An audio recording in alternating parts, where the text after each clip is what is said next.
প্রিয় পোলট্রি খামারি ভাইয়েরা, আপনারা কি জানেন যে ব্রয়লার মুরগির 15 দিন বয়সে তার মৃত্যুর ঝুঁকি সবচেয়ে বেড়ে যায় এবং কিছু কিছু ফার্মে কিন্তু অলরেডি আপনারা জানেন যে মর্টালিটিও চলে আসে।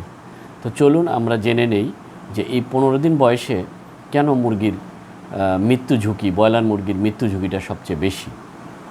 এর প্রথম কারণ হচ্ছে যে এর যে ম্যাটারনাল অ্যান্টিবডি, অর্থাৎ মায়ের শরীর থেকে বাচ্চার শরীরে যে রোগ প্রতিরোধ ক্ষমতা যেটা আসে, এটা এই 2 সপ্তাহ পরে 14 বা 15তম দিনে এসে এটা অলমোস্ট অনেক ড্রপ হয়ে যায় এবং এটার প্রোটেকশন লেভেল মুরগিকে প্রোটেকশন দেয় না, অর্থাৎ তার প্রতিরোধ ক্ষমতাটা হঠাৎ করে এই সময় এসে দুর্বল হয়ে যায়।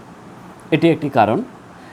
দ্বিতীয় কারণ হচ্ছে নর্মালি আমরা ব্রয়লারে স্টার্টার ফিড থেকে গ্রোয়ার ফিডে চলে যাই এই 14 থেকে 15তম দিনে এই বয়সে। ফলে হয় কি, হঠাৎ করে যারা স্টার্টার ফিড থেকে গ্রোয়ার ফিডে চলে যান, অনেক খামারি করে এটা, তখন হঠাৎ করে ইন্টেস্টাইনাল আপসেট হয়ে যায়, অর্থাৎ তার খাদ্যনালীর যে পরিবেশটা এটা হঠাৎ করে একটা স্ট্রেসের মধ্যে পড়ে এবং এটা একটা ধকল তার উপরে চলে আসে, যদি না আপনারা মিক্সিং করে করে আপনারা স্টার্টার থেকে গ্রোয়ারে না যান। হঠাৎ করে খাবার চেঞ্জ করলে এই সময়টাতে কিন্তু মুরগির খাদ্যনালীর উপর একটা ধকল চলে আসে, এটি একটি কারণ।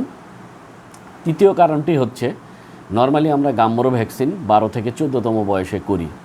তো এই ভ্যাকসিনটা এই সময় দেওয়ার ফলে পরবর্তী 2-3 দিন এটার কিন্তু রিয়াকশন থাকে, এটা পুরো বডির ইমিউন সিস্টেমটাকে একটা ঝাঁকি দেয়।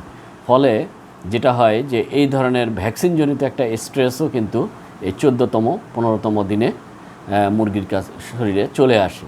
ফলে এটিও তার মৃত্যু ঝুঁকিটাকে অনেকাংশে বাড়িয়ে দেয়। আর চতুর্থ হচ্ছে যে এই বয়সে এসে মুরগির কিন্তু হঠাৎ করে খাবারের পরিমাণ বেড়ে যায়, ফলে তার যে মেটাবলিক অ্যাক্টিভিটি এটা কিন্তু বেড়ে যায়, ফলে শারীরিক যে তাপ এটাও যেমন বেড়ে যায়, তার বৃদ্ধিও হঠাৎ করে বেড়ে যায় এবং এই সময় কিন্তু বডিতে বিভিন্ন ধরনের ফ্রি রেডিক্যালস তৈরি হয়, যেটা তার শরীরের জন্য স্ট্রেস এবং পাশাপাশি মেটাবলিক অ্যাক্টিভিটি বাড়ার জন্য কিন্তু অতিরিক্ত তাপ উৎপন্ন হয়। ফলে এই যে 4 ধরনের স্ট্রেস, যে ম্যাটারনাল অ্যান্টিবডি হঠাৎ করে ড্রপ করা, এরপরে হচ্ছে যে স্টার্টার খাদ্য থেকে হঠাৎ করে গ্রোয়ার খাদ্যে শিফট করা, এরপরে হচ্ছে যে গাম্বরো ভ্যাকসিনটাও এই সময়ে করা এবং এই সময় তার খাদ্যের পরিমাণ বেড়ে যে মেটাবলিক অ্যাক্টিভিটি বাড়ায়, এই 4 ধরনের একটা ইফেক্ট কিন্তু এই সময় মুরগির উপর হঠাৎ করে পড়ে, যার ফলে মুরগি কিন্তু এই ধকলটা নিতে পারে না এবং অনেক সময় কিছু কিছু ফার্মে